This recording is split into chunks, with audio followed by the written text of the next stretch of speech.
All right, Kendrick Perkins says that Morant has a Michael Jordan ceiling as far as his potential. Now, Morant is a baller. He plays a different position than Michael Jordan. So, I mean, we talking about overall. I mean, it's a lot of different ceilings to talk about Jordan. You know, people got to remember it took Jordan. You know what I'm saying? It took Jordan.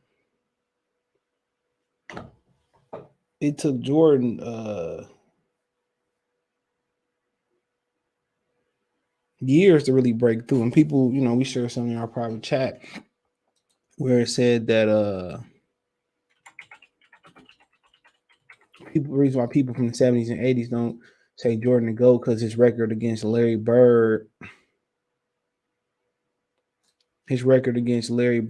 and in Magic and those guys. But you got to remember too, look at the firepower that he had. Think about that for a minute. Look at the firepower that he didn't have no firepower, you know, but he took the Bulls from, you know, the basement of the NBA to the playoffs instantly. So people talk about records, of course, man. He came into a mark. When was the last time the Bulls was relevant before then? You know what I'm saying? Think about that for a minute. Look at the last time the Bulls was relevant, and that's the question. You know, but hold on, that's a question that a lot of people can't answer.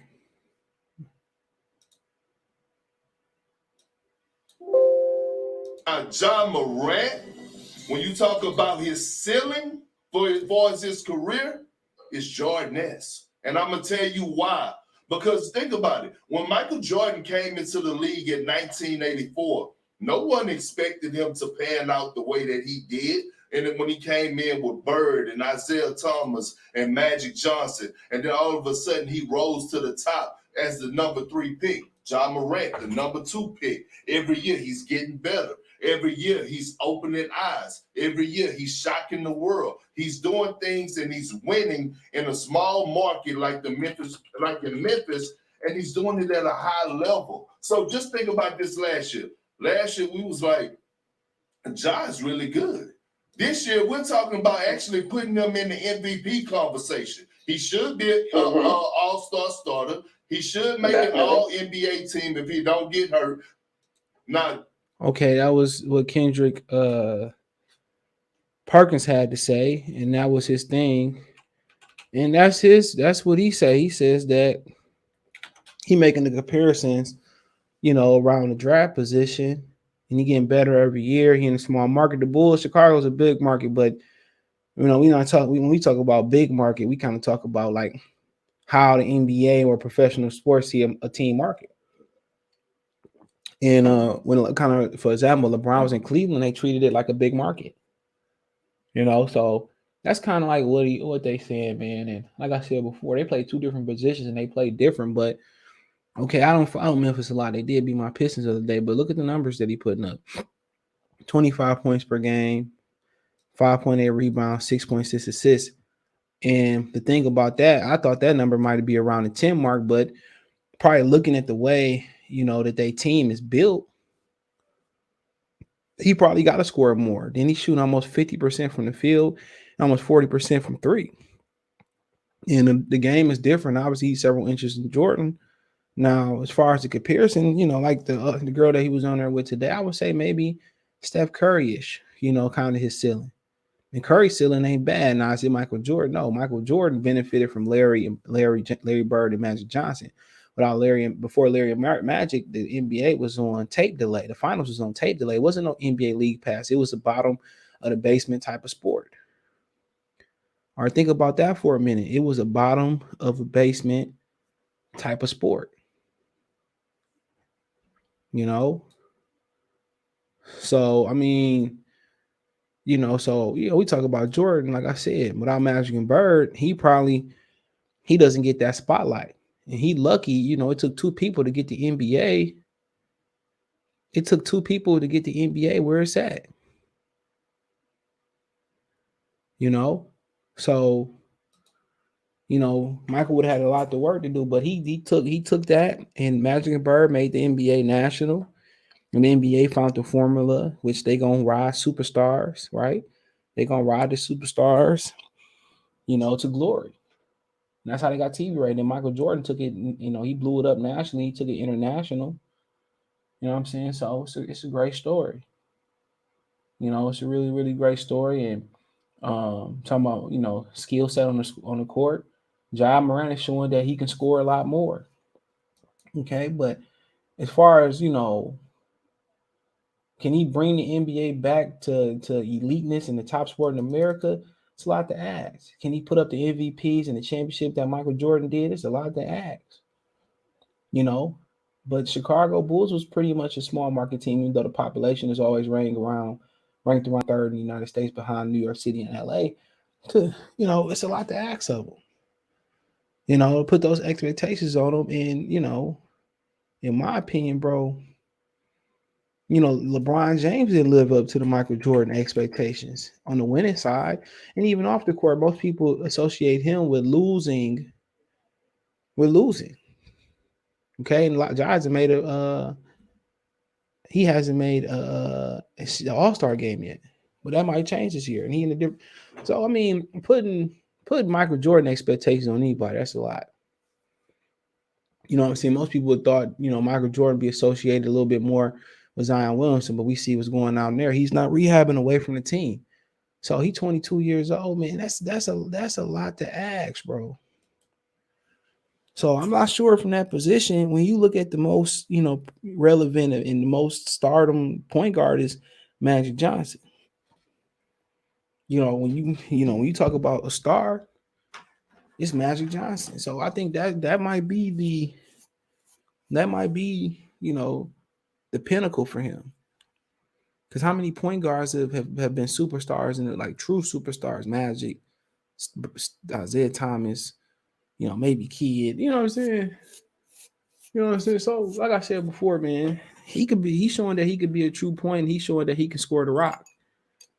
But on what level can he do that, bro? That's a question. Can he be Michael Jordan off the court and be a superstar? That's a lot to ask. Michael Jordan won scoring title. He won the MVP. He won a slam dunk championship. He won defensive player of the year all in 1 year. So the accolades, he only 22. The accolades got to get to pouring in a second. He win a championship in Memphis. Who knows? If the ownership committed to it, it can happen. It can happen. So, like I said before, then you talking about Michael Jordan is sitting at almost $2 billion. So that's a crazy thing. Then his health, is a question too. The way he plays a little reckless. So, oh man, it is what it is, man. That's a lot of expectations, and Kendrick Perkins have a lot of, called him Giannis and this, that, and the third. He has a lot of expectations, man. But as far as elevating his teammates like Mike did, he could. And right now, where they sit 4 in the West. They 2 games behind the win column from Utah, 4 games behind in the loss column. You know what I'm saying? 5 and 6 behind the Suns and the Warriors. Do we need some more help? Is the question. What is Jaren Jackson Jr. doing this year? They might have to give him some more help. He's solid, but being 7 foot and not getting like 10 rebounds and staying 5, that's a problem. No, this is a problem for him out there shooting. How many threes he attempted? This nigga's attempting 6 threes a game. You know what I'm saying? And making under 2. You know what I'm saying? And shooting like that. No, he might have to be a trading chip because if he's not gonna get his big ass in the middle at 7 foot, 6'11", he not gonna get his big ass in the middle in the paint and dominate. You might have to get rid of him. Brooks is solid. Not sure. Jared Culver, he got traded over there, I believe, not too long ago. What are he doing over there? Nothing. What he doing with this roster? I understand what Kendrick Perkins is saying is unbelievable. Who are you really dependent on? Dylan Brooks, that's about it.